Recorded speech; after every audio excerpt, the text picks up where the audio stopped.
Okay, get a call out to Tugboat, the captain's room. You see, it's a 2-ton. It only cools his room here.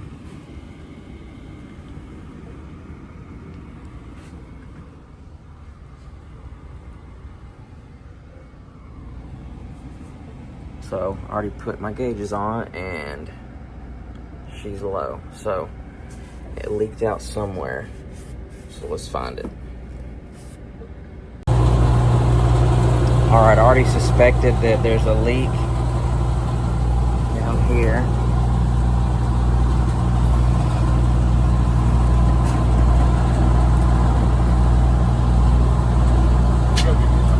Yeah, short there.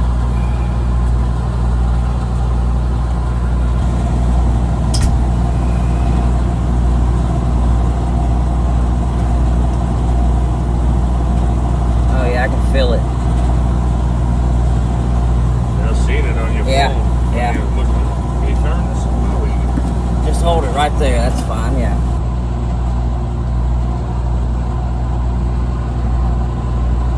Right there. There she is. Solder that up. Fix this short. Fill her up. Alright, so my vacuum's getting close to being done.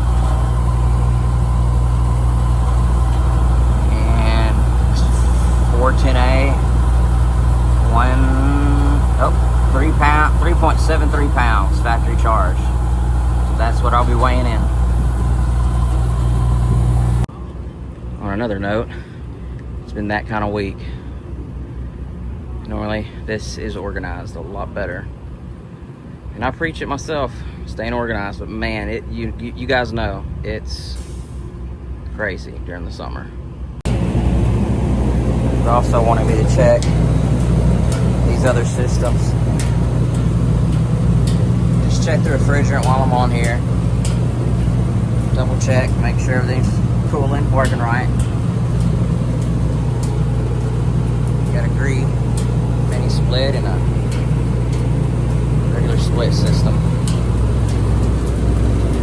Looks like it is an ICP 4-ton.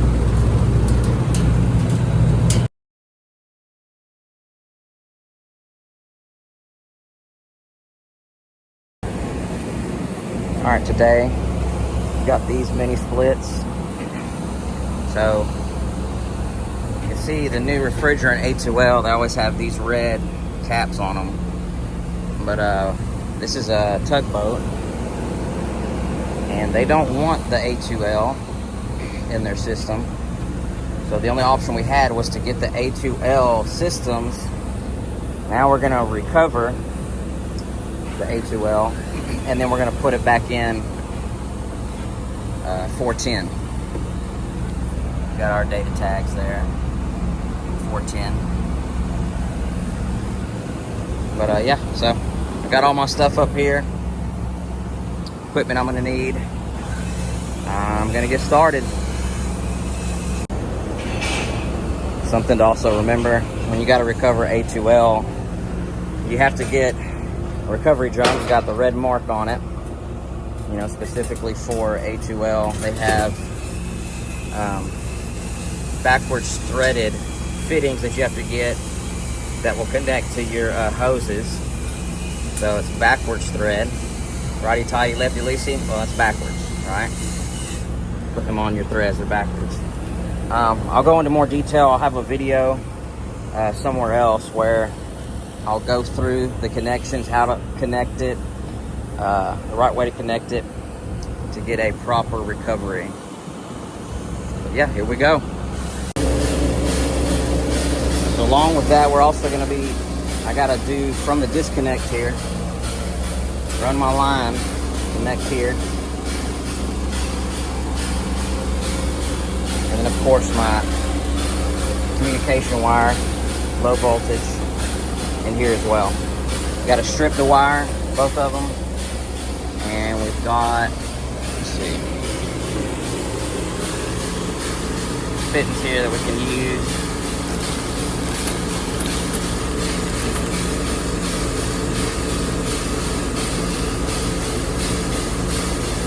sheath cable. Little clamp. It worked great. That's what we got going on here as well.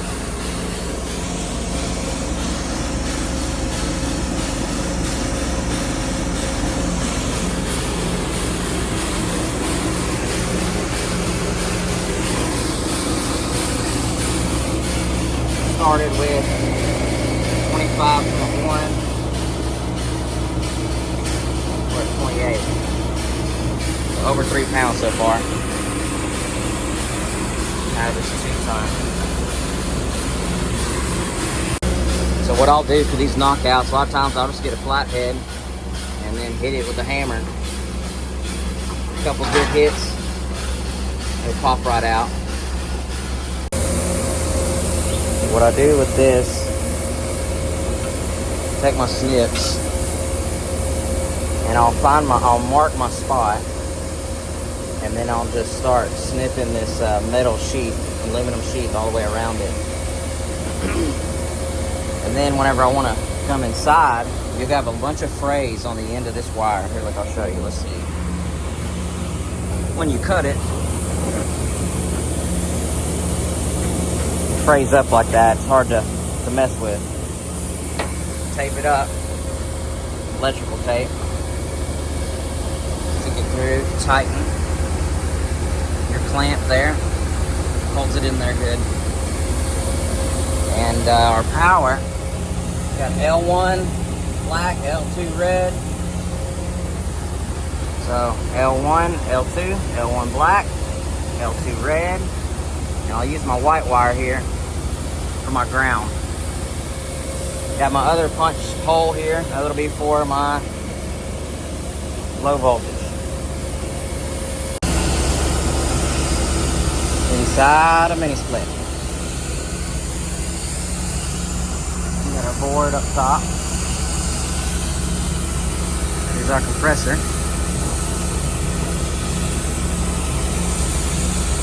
Got an accumulator in the back there.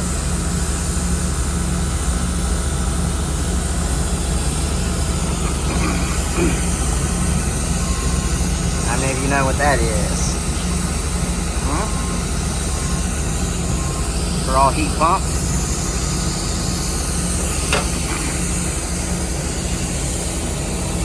A lot going on.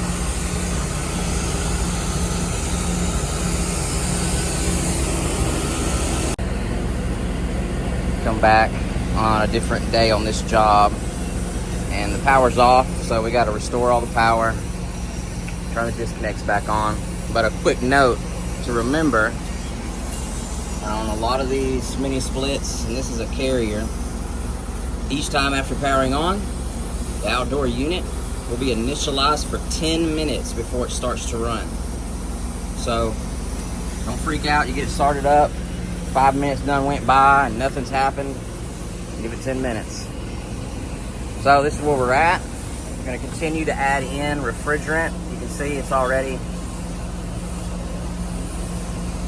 getting low. Still need to add some more. This system has 4 heads on it. 2, 3, 4. And it's a lot of line set on this boat, because it's up here on this deck, and then it goes down to the second deck where all the bunk rooms are at. So that's 4 rooms. And we don't have an actual weigh-in because the data tag that was on here is not here. This is our data tag that does not have the actual refrigerant, and I need to bring that up to them to start putting the refrigerant factory charge in it. So now, since I don't know the factory charge, what I do is I charge by, I would say superheat and subcooling, but that's difficult with these mini splits. But I can find some places in here, find a good suction next to the compressor, and find a discharge line or something, and I'll charge by superheat and subcool. And also I'm just using, I know that these run at about 120. 410A, I need about 120 in my evaporator. I need it to be around, 40 degrees. So if I don't have anything else I could be going by my low pressure, 120, and my saturation point, right? The middle of my evaporator, that's what it's reading here, okay? And we want that, our evaporator, to be around 40, 45 degrees or so, 120. So I'm gonna continue to add till we get it right. Okay guys, these are just a few videos or days, clips that I placed together. Just a day in the life, basically. I want to put a lot of these videos out. Just a lot of what we're doing on these boats and stuff. And mainly all these boats, these tugboats that I work on, most of it is residential. It's just residential style. But you just have a lot of different things and nuances and that you have to get used to and work around. It's very limited space, so your ductwork is crammed a lot of times, and you got to make the best of what you're given. Make lemonade out of the lemons, right? But I hope you guys enjoy this. And like I said, it's not like a complete finished job or anything. So at the end, I'm finishing up, putting refrigerant in. And we still have to go back and finish some other things. But I hope you guys enjoyed continuing to decode HVAC with me.